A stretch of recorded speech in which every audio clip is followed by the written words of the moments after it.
ngayon maghahanap tayo ng dito.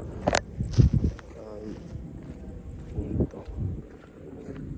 Tignan natin kung totoo bang mga multo o hindi. So ngayon, may naririnig ko naglalakad doon. Hindi ko alam kung may tao ba dito o ano. Pero tingnan nyo, magkakaroon ba ng tao dito?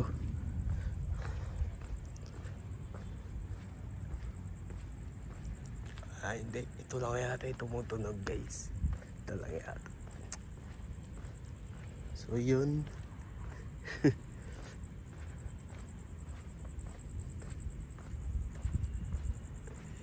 Pakadilim.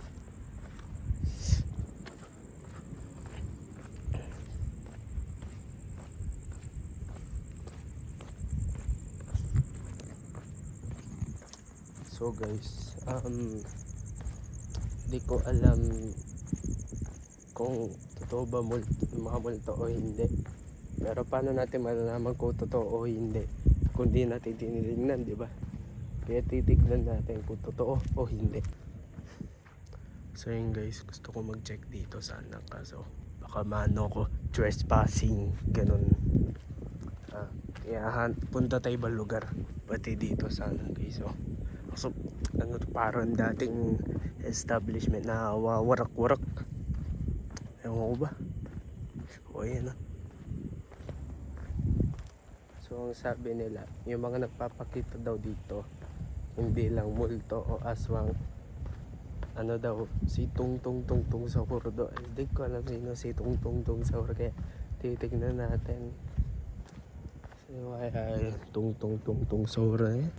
So yun, tamang ikot lang para hanapin yung para mag na multo, tsaka yung Tung Tung Tung Sahur. Ano yun, grabe, pero nagpapakita daw yun si Chung Chung Chung.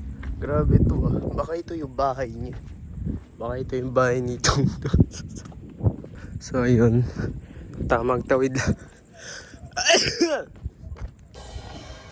Guys, may naririnig ko nagda-drums. Siguro si Tung Tung Tung. Galing mag-drum si ano. Totoo pala siya, nagdo-drum siya eh. So guys, hindi multo yung nagpakita sa akin or si Tung Tung Tung Sahur, pero si Squidward.